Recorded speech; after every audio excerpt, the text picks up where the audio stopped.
We're on, mate. Look at us twinning out with the Oh spirit of yeah, devotion. Appreciate you representing the brand, man. Thank you. absolutely. Hey, listen, tell everybody where you're at today. I'm in California, Berkeley, Mm, um, just in my apartment, but I'm fortunate beautiful. enough to be on the podcast with Brett Hawke. I appreciate it, man. This is fun. We've been this is overdue for us. I mean, we've spoken in the past for sure, but Yeah. we haven't really done a full one like this before. Hey, first up, congratulations on Doha, man. You were fantastic out there. Thank you. It was definitely a ton of fun. Yeah, yeah. First up, what was your initial reason for going? I mean, a lot of, I would say, kind of superstars, a lot of big names, especially from the US, decided not to go. Why did you decide to go? I felt that it'd be a great confidence booster just going into trials. Because last year at Worlds was the first year ever that I didn't drop time. So Mm, I'm like, I need to make sure that I'm able to still do what I need to do. So I wanted an opportunity to go fast and just get more experience internationally before we got to trials. right. I'll stay on Doha and we'll go back after this. But in terms of just your overall experience um, at the championships, how was it overall? Um, I mean, Doha is beautiful, Yeah, so yeah. wish I could have gotten out a little bit more, but we're there to swim. We do our job and we leave. But it was a ton of fun just getting to meet a ton of new people that haven't had that international experience. Mm, And we didn't elect captains, but I felt like Nick and I sort of stepped into that leadership role. Because I mean, these are high school girls that we were yeah. with. Some of them Hmm. have never done prelim, semifinal, final, and they crushed it. Yeah, It was absolutely. insane. I was going to say that, like, a fact that is kind of overlooked here is US ended up on the top of the medal tally here again. Yeah, Crazy, eh? with like four returning athletes. Yeah. Yeah, and that's a warning shot to the rest of the world. And look, I like stirring the pot. Don't get me wrong. Sometimes I'm looked at as American. I have American citizenship. I've lived here many years. I've contributed to this country. I love this country. Okay, and sometimes I love pumping America up. I was born in Australia. I represented Australia at the Olympics. Sometimes I love pumping them up. And the reason why I love pumping both up is because it's a clash, right? Like I love that. Like I love the fact that you've got these two superpowers that I'm connected to in a way. And so at times it seems like I favor Australia, but let's swing it back here for a second. US is still the number one swimming nation in the world. There's no doubt about that. And I think what we've done here again is we've proved it again, right? Yeah, I mean, the Aussies didn't really send their A squad either. I mean, if Kaylee McKeon would have been there, it would have been a very different meet. I hope that the US still would have come out on top, but I mean, it's great for viewership as well. Yeah. It's boring to just have the US sweep everything. Like, we got to have some competition. Right, right. I saw a photo of you standing on the block, in a relay, and you had your arm up like this. It just looked like you're super proud to represent the US too. You look like you're a guy that loves to put on that cap. I do. Ever since 2019 when I made the junior team. Yeah. Am I blurry for you too? No, no, you're good. Okay, cool.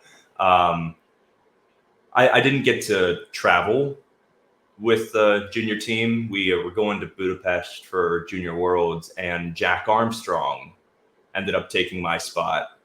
But then I think it was long ago. I don't remember how I ended up squeaking onto the junior team, but I just wanted to wear that cap with my flag on it.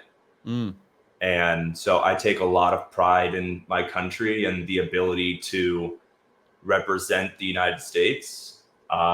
It's what I love to do. And that's why relays will always be my favorite. So I was so excited to do all the relays in Doha. mm. all the relays is definitely something that, you know, when you say all the relays, you actually swam on the 4x200 freestyle relay. And Hunter, correct me if I'm wrong, I don't think you'd ever been under 150 long course flat start before, and you pumped out a 145 on the relay. Yeah, my best time was 2019. I went 153.9 in the 200. What? So, no, I had no idea what I was getting myself into. But Carson came up to me and he said, "Hey, we need a fourth guy on this relay. Will you do it?" I'm like, "I'll do it, but I do not know what I'm capable of. I will give you my best effort, and that is a promise. But my best effort could be 145. It could be 150, and I don't know." Hang on a second. Like, you even conceived a 145? Like, to me, that sounds crazy to even think that you could do that, right? Like, you'd never, like you said, you've never been under 153. 145 is light years ahead of 153. So, like, to even just be thinking that's incredible, isn't it? I was actually really proud just how far I've developed as an athlete. Right. It was something that I was really impressed with like Charlie Clark at OSU. And it was something Matt did a lot of too. It'd be like, "All right, I want you to go a 23 on this 50. Short course yards, of course, but now 22, now 21, now 27." And just it's a distance swimmer skill that they're able to do that. And I never could. And that's something I've gotten a lot better at. And Yeah. while I was in Doha talking to the coaches about this, I told the coaches in the prelims that I would love a 147, but I would like, I'm hoping 147 low, 146 high. That's what I told the coaches in the morning. And then I went 146 high. Right. And then in the finals, I said, "Okay, I've learned how to swim this. I would love a 145 or 146 low." So I was pretty much spot on with all of my time predictions throughout the meet. I told the coaches that if they lead me off the mixed free, mixed free relay, that I would go 47.8. Wow. Wow. I mean, what range? I mean, we'll talk about the range in a second, but I'm just stuck on this 200. I'm fascinated with it. You said you learned how to swim it during the race. I mean, you're at the World Championships and you're learning how to swim at 200. You don't train for a 200 freestyle, do you? I train freestyle. Okay, yeah. And I've wanted to swim it because my goal was always to be on every single relay. But no, I was never a mid-distance swimmer. Going into college and even through most of my college, I was a 50-100 freestyler. Didn't even do the 100 back until like halfway through sophomore year. Yeah. Wow. But no, I love relays, and to be on the 8 free relay, you got to be able to swim a 200. So I decided let's throw down and see what I can do. Well, when you swam that 145 at night, how did you swim it? How were you able to manage the speed and the endurance and kind of being able to get out and finish at the same time? How did you manage to swim it? Well, truthfully, I just asked a lot of advice from the actual 200 freestylers at the meet. I would absolutely butcher his last name if I tried to pronounce it, but Lucas, he's trained at Cal. Henva. Yes, thank you. I talked to him. I'm like, "Hey, they put me on it again. What do I do?" And so he told me, like, on that last wall, make sure to use your underwaters. And then as the race was happening, I was watching Luke Hobson lead off, and I'm like, okay, so he's not fully trying yet. And I watched where he started trying, and I looked at the splits, and I just sort of knew what I would have to do in order to go those times.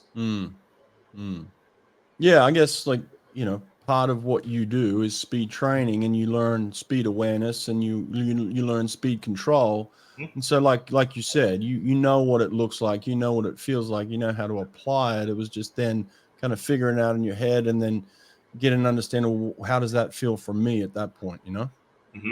I would have loved to copy my race after Carson with that 143, but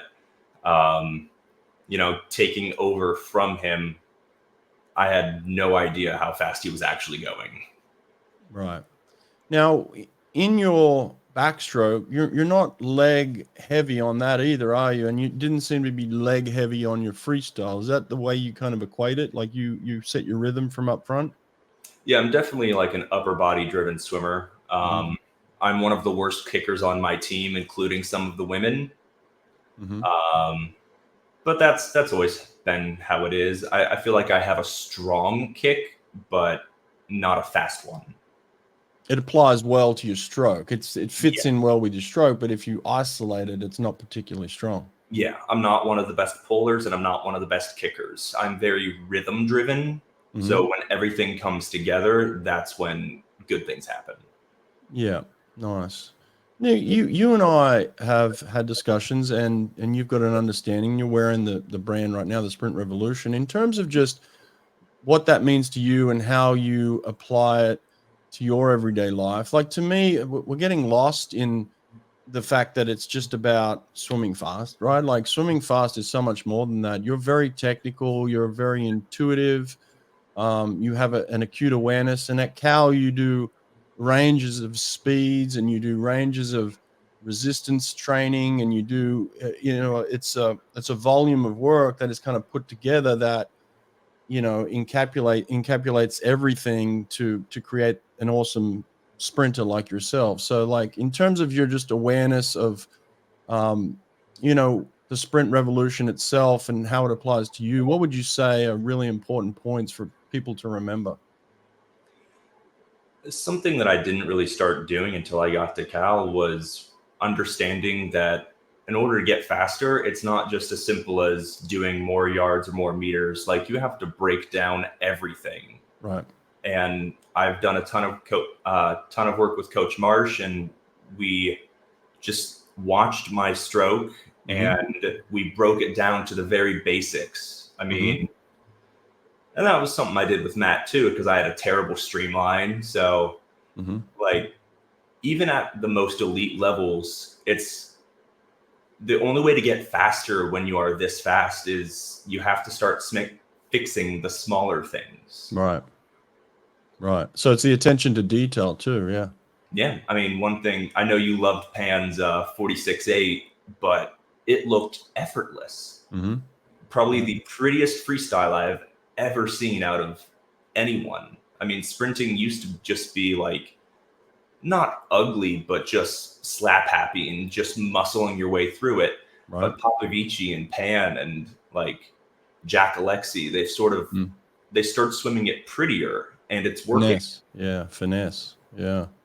Technically beautiful. Yeah. Just swimming with finesse. Very connected. Yeah. I think you actually raced Pan in the relay. Were you two together on that leg? For the mixed free, yes. Okay, mixed free. He got me by 3 or 4 tenths, but he was also like 3 or 4 lanes over. I would have loved to be next to him because I think just racing somebody, I probably could have gone a little bit faster. No way I would have gone 47.2 or whatever he went. But I mean, I pride myself in being able to get my hand on the wall first.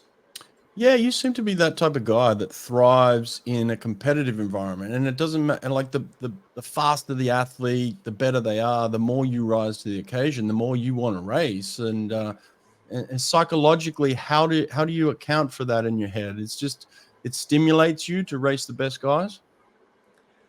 I just find something extra, like especially for relays. It's one thing to do your own race and let the failure fall on yourself if you don't win. But when you have 3 other guys that are all relying on you, and with relays, it's not just those 3 others, but it's the prelim swimmers and it's your country all relying on you to do your job. And so that's sort of like, you don't really think when you're swimming. Some of my best races, I don't remember anything from them. Right. But when I see somebody next to me, I instantly like come back into my own head and I'm like, okay, just, I don't care how much it hurts. Like I need to touch the wall before this person. Right. Yeah.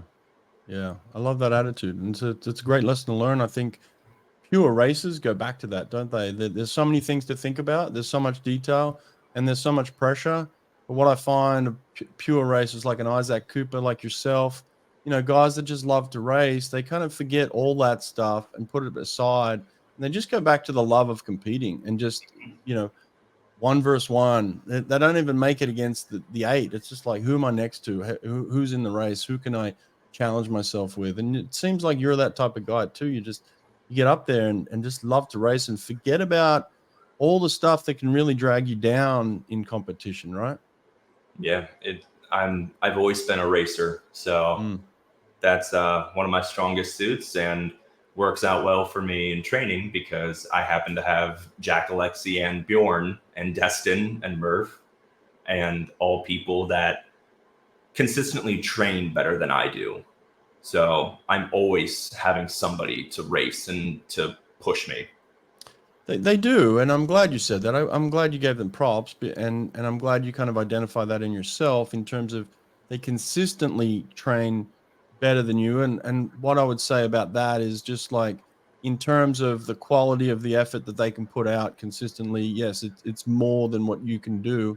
That doesn't say that they're better athletes than you. It's just they may have just a better capacity. So how do you justify that in your thinking and when you stand up next to them on the blocks?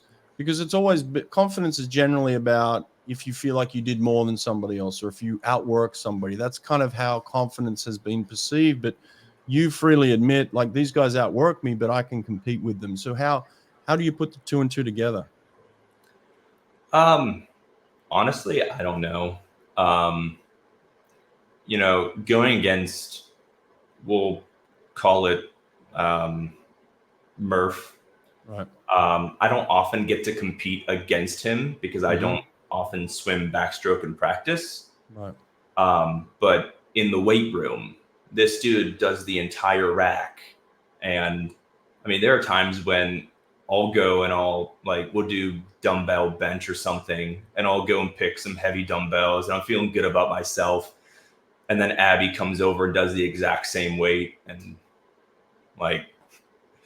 it's always interesting. But my training partners are Jack and Bjorn, where Jack and I have very similar speeds on top of the water. Right.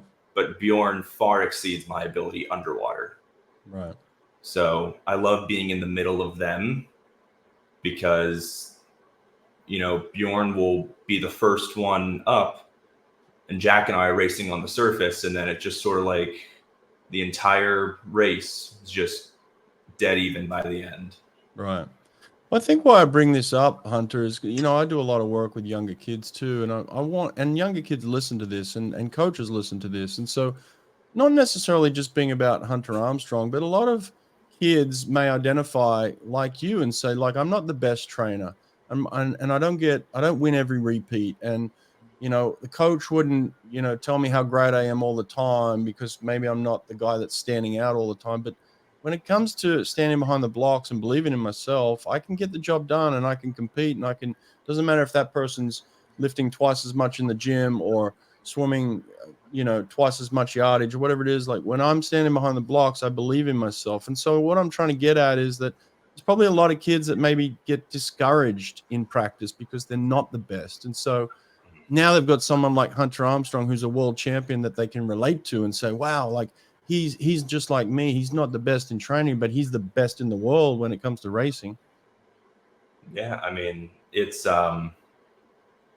what my old coach Matt would always say is you don't have to be great every day, just be good most days. Yeah, I don't like to lose. I think that's across the board with most athletes. We just don't like to lose. So there are some days when Jack will just absolutely wipe the floor with me. And then others, if I can just win 125 or 150, then it's a successful day. Right. Yeah, you find the small successes. There you go. I like that, right? Like you say, okay, I'm not going to get these 8 reps, but I'm going to get one off you, and I'm going to feel like I was successful at that point. And you're right. And there is, again, I think I could relate to a little bit too. Like I wasn't the best trainer too, but I love to race, and I don't think everybody has that in them. I don't think everybody's. I think everybody's competitive. I don't think everybody's ultra competitive, and I think you and I and other people like us sprinters who are just kind of pure sprinters. They call us pure sprinters. We can find something extra in competition because we love competition. Like we love it more than anything, and we thrive in that. And so there's definitely just kids out there. I just want them to understand that you don't always have to be number one in practice, but you have to have that passion and that willingness to want to compete at the highest level. And if you have that, just keep that, because that's something that'll Yeah. follow you your whole career, like you're doing now, winning world titles. And take us through the medals that you won throughout the championship in Doha. Oh, I think I got 7. It Wow. was Damn. 2 individuals and all 5 relays. Wow. The 100 back, I was pretty worried about. Just I feel like with the amount of rest I got was not enough for backstroke. Backstroke is very leg heavy, Mhm. and it's also one of the like it was the second event I did. I did the Mhm. prelim of the 4x1 free, and I was really happy with it. I was like a 10th off my best time. But then my second event was backstroke, and I didn't do what I thought I could do. And so then I'm like, okay, 50 backs the last day. Let's just do these relays. And all the relays went really well. Then the 50 back was the last day. And I mean, Isaac, smacked the lane like twice and still cooked me. It was incredible. Yeah, he's a pure racer too, man. He's on my Sprint Revolution team down at the Premier League swimming this weekend. We've got a team going down in Australia, and he's my team captain. So I'm pretty proud to have him as the leader. Yeah, I mean, I didn't realize it until I looked at the pictures afterward. He is jacked. Mm-hmm. Yeah, you got to be on our team. You got to be jacked. It Yeah, was ridiculous, but yes. no, I He's mean, I'm working pretty hard. happy with the 50 back. Obviously, like I want to win. That's Mm-hmm. who I am. But Isaac got me. You had your own issues with the lane line, even in the 100 back. Just backstroke in general, it seemed like you were rubbing up on that lane line pretty good there, mate. Yeah, the ceiling is crooked. It was terrible. Yeah, talk to us about that. You go to some venues and you can follow a line, but on this one, it seemed like things were going this way across, so you couldn't really follow a direct path, right? Yeah, I mean, I smacked it in the 100 back. It honestly made me not want to swim backstroke that meet because it was just impossible. Like I'd rather swim outside where you have no landmark rather than having a misleading one. Because you feel like you're going straight, and then you either smack the lane line or you just catch out of your peripherals. You can see the lane line. Yeah. At least when there's nothing there, you find something else. Yeah. Right.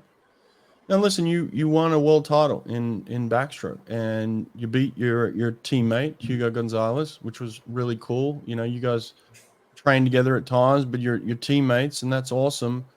Different countries, Spain and USA, but coming together like that. Without me saying too much, how do you feel about the world title itself in terms of calling yourself world champion? Now, how do you feel about it? Um, at Worlds, Olympics, there's always going to be people missing. Right. It'll never be a perfect scenario for anybody or any country. Yep. So I am proud to call myself a world champion, but I also recognize that without Murphy, without Chacon, without Zhu Jiayu, that I may not be the fastest in the world. I was just the fastest at that world champs. And there's still a lot of pride that comes with that. But it also keeps you hungry. Yeah. I like that perspective. That's good. And I think it's completely accurate. You're right. You're world champion. You went to the world championships and you won the world title and you're world champ. again, it might be a situation in Paris where not everybody's there, but you're still going to be Olympic champion. It's not about everybody being there. It's about winning that title, and you did that, and you should be damn proud of that. All the medals, the 7 of them. The other thing I think you and USA Swimming should be proud of is winning the championship. Like I said, I want to come back to that. So obviously, to win a championship, you've got to compete better than anybody else. You got to win more medals, but you got to do stuff behind the scenes really, really well too. And I want to give USA Swimming some love here in terms of the way they managed it and put it together and even got the best out of you as athletes. How did they manage to do that? What were some of the things behind the scenes that we don't necessarily see that were going on? There's a lot of like small things that I'm not able to say because it's sort of like tradition within USA Swimming. Right. Okay. But we really tried to embrace that. Yeah, we recognize that this isn't a normal worlds. A lot of people are missing. A lot of new people are here. And so we just tried really hard to sort of give them the full experience of what it is to be Team USA. So we have little traditions that we do, and we typically do that on our training camp beforehand, which we didn't get. So you guys just flew straight to Doha? Yeah. Okay. Straight there. But I was texting Nick Fink on the flight, and I'm like, hey, man, I think it's really important that we do these things. Because Rachel Klinker, who had an outstanding meet, she was texting me beforehand. She's like, hey, I'm nervous. I'm like, don't be. Like, you're going to love every minute of this because it is an experience unlike anything I've ever experienced to be a part of Team USA. And so, yeah, behind the scenes, we just really tried to make them feel like they were Team USA because they were put on the team to represent our country. So we wanted everything to go the same way as if it were an Olympics. Right. There's an incredible sense of national pride, within Team USA. Anytime you get that cap, it does something to people. I don't know. It's very strange, but like people rise to the occasion when they put that cap on and they come together. You don't really notice, that's very, very competitive within the US. Who swims where, who swims for who, that type of thing. When you guys come together and you put that cap on, you never see any of that stuff. It's just Team USA, and it's so powerful. And it's like I said, that image of you standing on the block with your arm up, waiting for someone to come in, and you're exchanging. I mean, what a powerful image that was. It was one of the best from the championship. I thought, I don't know who took that photo, but give them some props. But Mike Lewis. That was Mike Lewis. Of course it was. Sorry, Mike. I apologize, my friend. Of course it was Mike Lewis. He's a genius. Go to his Instagram, check out his images. Mike Lewis is the best. But yeah, a beautiful image. You should put that somewhere in your house. It's a winner.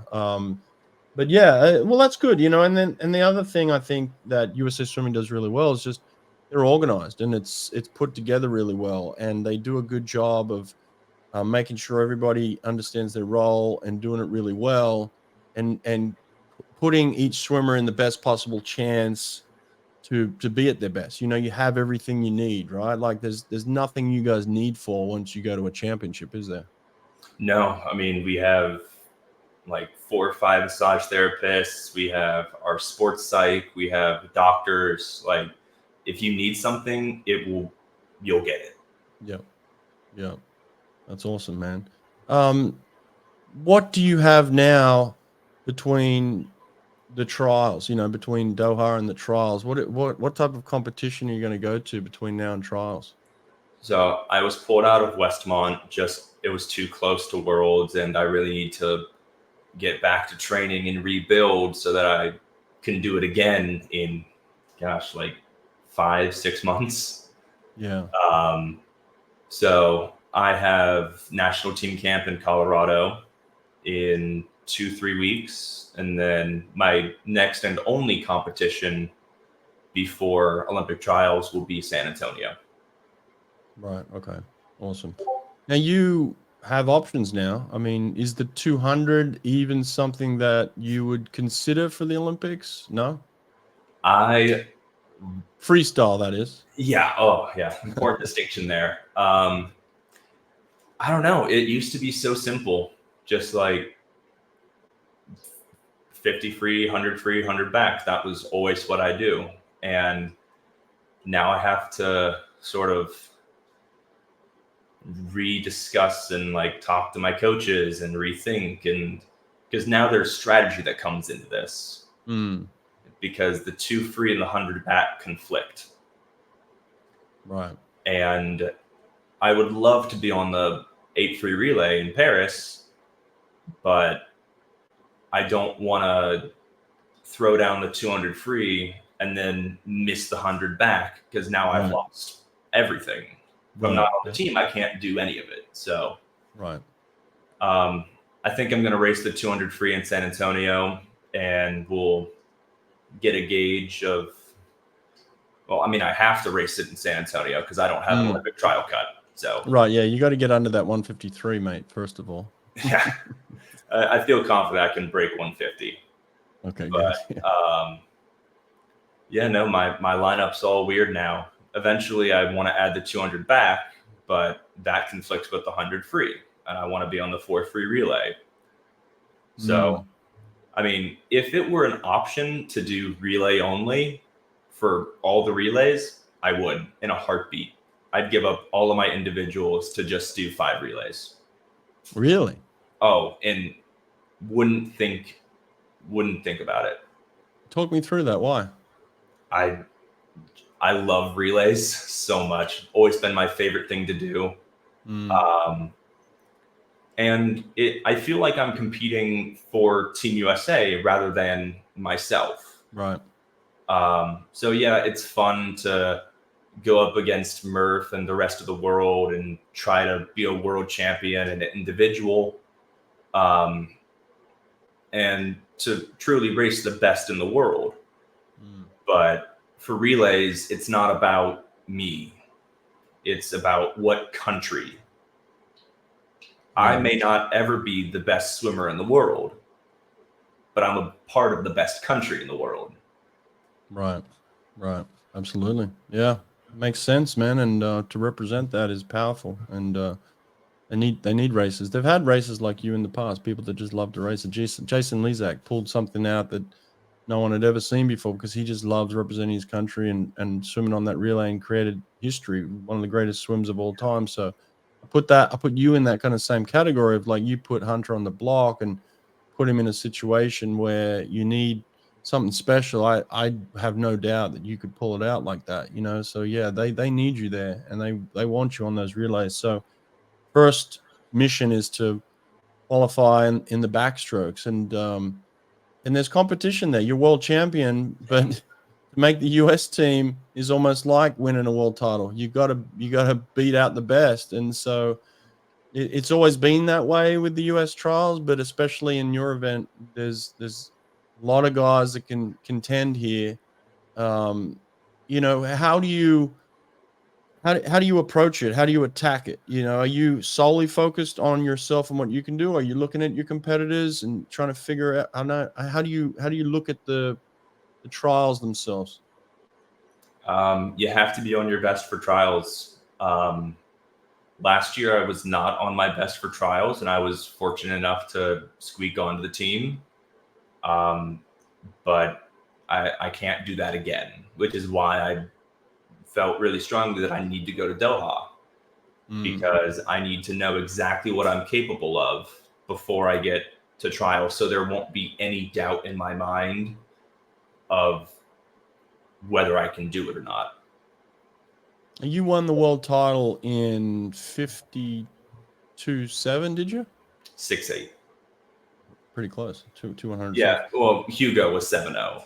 Okay, right, there we go. Hugo, yeah, that's a silver. We're not gonna, yeah. So 52.68. I'm of the belief that to make the US Olympic team, you're gonna have to go faster than that to be top 2. Oh, absolutely. Okay. I'm calling 52.3. Yeah. Okay. Yeah. That's for the second spot. Yeah. Yeah. And you don't want to have the mentality of swimming for second either, do you? No. So, I mean, my goal is if I go 51, I'm making the team. Even if Murph goes 51 too. Yeah. That's right. If you go 51, you're making the team. There's not going to be 3 guys going 51, but there definitely could be 2 for sure. Yeah. That's the way I see it. I think a majority of our A final is going to be around the 52.5 to 52.8 area, but I think first through fourth is going to be 52.0 to 52.3. Now, how are you approaching the rounds? How do you manage the rounds? Heats, semis, finals. What's your mentality with that? Well, I've gotten in trouble for that mentality a couple times. You're learning. Yeah, that's the thing. I am still learning. I mean, my first international trip ever was Tokyo, and I've only been swimming year round, like training to be a swimmer since I think 2019 was my first full year. Wow. So 5 years, basically. Well, less than 5 years, you've been a full-time swimmer. Yeah. So these guys have been doing it forever. And so I really have relied on Murph to just as a mentor, in short course worlds, I'm like, hey, obviously my warm up is not working. What do you do? How early do you get in? When you start stretching, what is your warm up? And that's going to look different for everybody, but I needed a foundation to build upon. So I chose Murph. How's he been with that? How's Ryan Murphy? He's a teammate, he's a US captain. I mean, he's a team player, but you're also competitors. So how is the relationship in terms of the sharing of information, pushing each other, holding each other accountable with that? I think it's great. I mean, I don't really get to train with him that often, Right. but one memory that always comes to mind is it was last year, just a random Thursday morning, and Coach Marsh was videotaping us underwater. And so Murph and I are in the hot tub, and he's showing us these videos. And I pointed out on Murph, I'm like, hey, your hand is catching weird right here. And he's like, oh, yeah. And then he's helping me with my underwaters. And so Murph and I complement each other very well, because he's a phenomenal 200 backstroker, but he doesn't really go down to the 50. Whereas I have a great 50, but I really don't want to go up to the 200.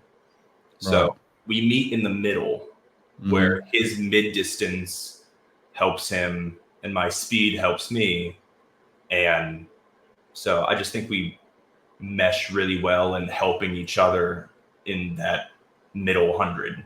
Yeah, and then you come in the middle. It's a clash of the titans with these 2 giants. But you do, favor speed and you do train speed. But your race strategy in your backstroke's interesting. You don't go out the fastest, but you come home really strong. How does that work out? I just think maybe it's how I'm built. It just takes me a lot of time to build speed. I can't just that's one of the reasons I dropped the 50 free is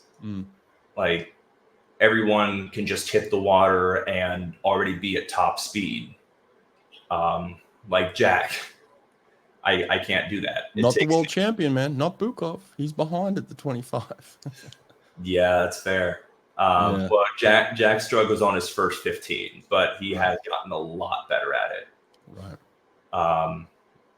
But no, it just takes me so much time to build speed, to where by the time I hit the wall, I'm already I just got it. I just got all that momentum that I worked for. And then the wall breaks it up and I have to do it all again. Do you have a mentality off the wall of attacking straight away, or are you still trying to build off the wall? I try to build the first 25, let everything stay smooth. But I'm a very feel-oriented swimmer. Yep. So it has to feel right. And when it feels right, it will have almost like a gallop in my opener of the 100 back. Show me what you mean by gallop. Like, just explain that kind of visually with your shoulders. What does that mean? Oh, just like a boom, boom. Oh, okay. Just like Okay, so yeah, a little lopsided in backstroke then, huh? Yeah. Those are my best opening 50s. But yeah, it has to feel right. And that's something that I'm actively trying to change, because it's not always going to feel right. Right. So you kind of have to learn how to force it. And that was last year's lesson at the Pro Series, because I rely on easy speed for that first 50 and then everything else I have on that second. But when it's a random week in February, you don't have easy speed. So, but you still have to get that first split down, or else the race is over. Right. So I just learned to force it even when it doesn't feel good. And you have a great range of coaches at Cal that you work with now. You work with all of them. Is there anyone in particular that you work with? Anyone that you connect with particularly at Cal? They all have their own their own thing that I go to them for. I think Josh has been a huge help with my underwaters. Dave is more like insight for me. Like, he helps keep me calm, and like if I need race strategy or what am I going to swim at Olympic trials, that's somebody I'm going to go to Dave for. Well, there's two Daves, so you got to give me the Marsh is my technique coach. Okay. Like I trust Dave as the overall coach. Like, if I need anything, I can go to him. But if I need something specific, then I'll go to Josh or Coach Marsh. Yeah, with Coach Marsh, we've recently been working on my breath a lot, because when I breathe, like, my whole upper body goes with my head. Are you talking about freestyle? Yes. Right. So it's something that you and that's interesting, because you don't really work backstroke in practice. You do a lot of freestyle primarily. Why do you stay away from backstroke in practice? I don't know. I just, for some reason, have always been good at backstroke while never doing backstroke. I feel like it might be sort of along the lines of breaststrokers don't only have to train breaststroke. Flyers don't always have to train fly. And I think free and back complement each other. It's the same thing. You're just sort of flipped over. So as long as you stay away from backstroke and the 200 freestyle, you're pretty much going to guarantee yourself a gold medal at the Olympics if you stay away from those things. I don't know about that, but when I came back, I talked to Dave and I'm like, hey, why were my freestyle like lifetime bests, but my backstroke was, I mean, I won't say terrible, but 52.6 is not a great time for me. Right. And he's like, well, I think you need to start training backstroke. Like, what do you mean? I went 51.9 not training backstroke. And he brought something up that really like opened my eyes. I went 51.9 as a college swimmer.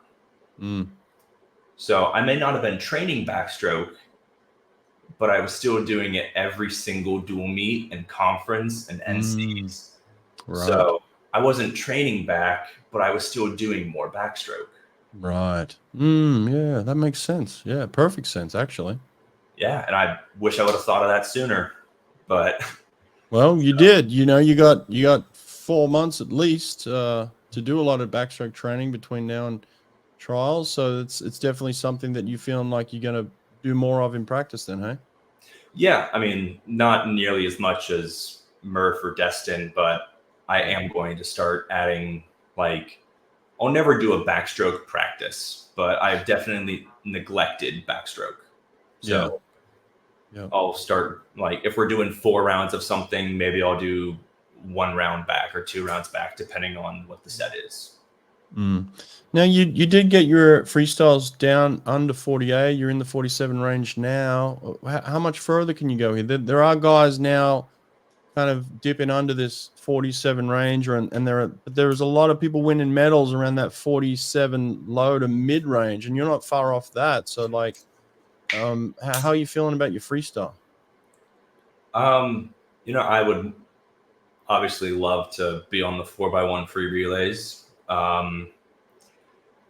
But I feel stupid saying times because everyone will pretty much roast me. But I do think that I could be a 46 split. So give me a swing. I think I can go 46. Sure, which probably puts me around the 47, like 4 area. Which is not far off where you are now. You're 47.8, right? Yeah, I think that I can definitely be pushing the 47 lows. I don't know if I'll ever break 47. Obviously, I'd love to. Who doesn't want to go faster? But I'm confident that I can be in the 47 mid to lows. Well, I think the thing we forget about you too, Hunter, is you're young. What, 22? Is that right? I just turned 23. Oh, 23. There we go. Yeah. So it's like you're still super young. So to even contemplate 46, I mean, you got a number of years to get there, but like getting down to 47 low is something that could happen really quick, you know? Yeah, I think just having like a full taper and not being on the end of my meat, a heavier vent load than I've ever carried. But I think if they would have put me on the final of the 4x1 free on night 1, I probably could have gone faster than what I did on night 7 or whatever it was. Yeah. Because, I mean, that was a double for me. I had the 50 back, too. Right. Right, yeah. Who was making the relay decisions at the World Championships? It was, like, a bunch of coaches and, like...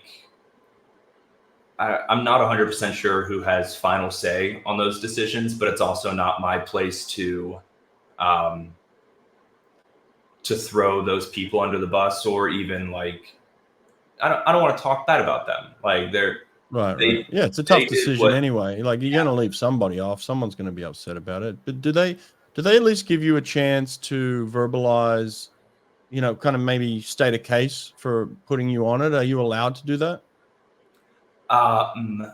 So this was a weird worlds all around. They sat us down before the meet and they're like, all right, who wants to do the 8 free relay? Who wants to do this? Who wants to do this?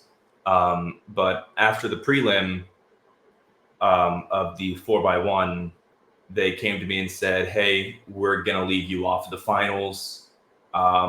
Your splits you got beat. Like it was close, but you got beat. We're going to leave you off. Go focus on your 100 back. Right. Yeah. And I said, look, I'll be fine with my 100 back, but like I want to be on that relay tonight. Yeah. And they decided that the numbers that they got showed that that I was not fast enough to make the final. Yeah. Again, it's a line call at times. You got to make decisions.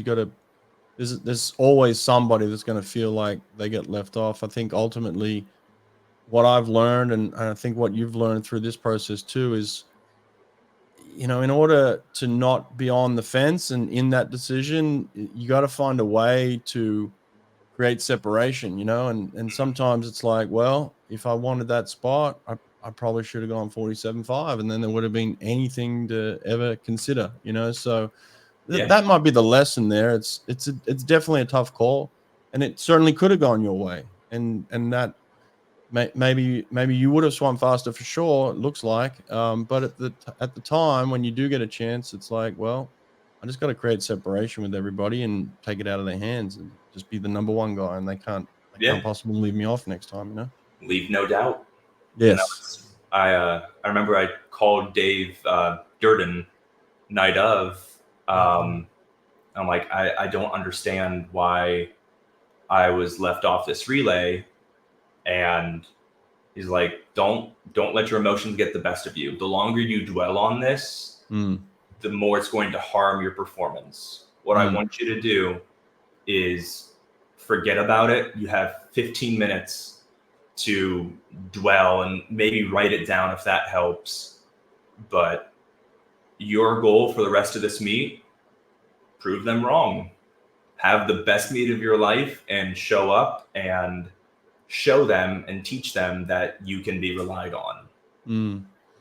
You know, you've said it a couple of times now of some influence Dave has had on you, Dave Durden, and that's great. You know, he's a great coach. But what I really like to hear is that you're remembering it and you're taking it on board, so that this is stuff that you'll fall back on in the future when you need it. You know, like these are lessons that you're learning, and it's really hitting home with you. The things that he's telling you, the things that he's saying are connecting with you. That's a very powerful thing for an athlete, is to have that connection with a coach that is telling them these lessons to learn, you know? Yeah. I mean, my lessons have gone all the way back to Coach Worley and like Silver Streaks, which was my YMCA team when I was like doing swim lessons and such. But the 15 minutes came from her. She would always say, like, after the race, you have 15 minutes to be sad. Like, even if you get third at the Olympic trials, which at this point in my life, I didn't even know that was a thing. But she's like, you have 15 minutes to cry about it. But after that, you have your next race. Your job is not done. Yeah. And so, I mean, I was probably 5 or 6 at the time that she told me this. And it's still something that I use today. Like, Wow.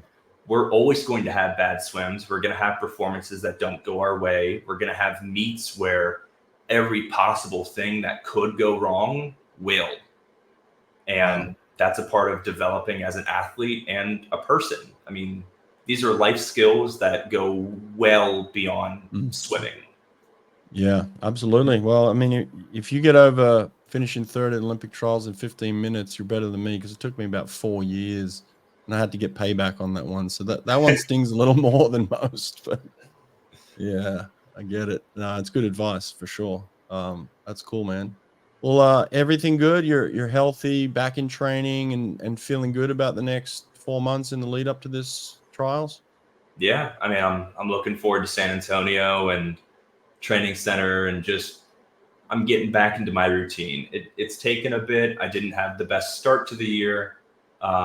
Just I've been pretty inconsistent with my training, and Worlds kind of reignited that spark for me. It's like, okay, I'm not lost. It's not too late. We can still nose to the grindstone. Let's do this. We have time to get everything back in order. Yeah, cool. Well, listen, if there's any companies out there looking to back a winner, put their money behind someone, a born racer, someone that loves to compete, American born and raised, put it behind Hunter Armstrong. I'm telling you, reach out to him, because this guy is phenomenal. Love watching you race, mate. I love your attitude and your carefreeness in a way. Like, you're not oblivious by any means, but you just love to be a swimmer. You love to compete, and you certainly love to race for America. That's no doubt. So, yeah, I know there's dollars coming in to wanting to put some money on some people that are going to, maybe get it done in Paris and get it done at the Olympics, and they like to kind of cash in on that before it happens. You're the guy. So if anyone's listening to this, get on Hunter Armstrong. I'm telling you for sure. Okay. Means a lot. Thank you. But Appreciate it, man. Thanks for doing this. wait, I got one thing I want to end on. Yeah. Sort of, you mentioned the carefreeness and how you liked that picture of me with my arm up. One thing that has really helped me sort of take on this new, I don't want to say ideology, that isn't the right word, but that picture is me giving glory to God. And sort of, I've learned through this past Worlds and, my entire career, that none of it's possible without him. And so that sort of allowed me to have that carefree mentality, trusting in God that that his plan will come through. That's beautiful, man. There's no doubt you got a God-given talent. He's given you gifts, and you're using those to the best of your ability, and you're using them to honor him, and that's a good thing. You know, you're squeezing every ounce of talent out of yourself that he's given you. So, you know, congrats on that, man. And if that's what it is for you, then that's a great lesson for everybody. So, appreciate you sharing that with us. Okay. Absolutely. Thank you. All right, Hunter. Good luck, mate. Thanks for doing this. Thank you. Ciao.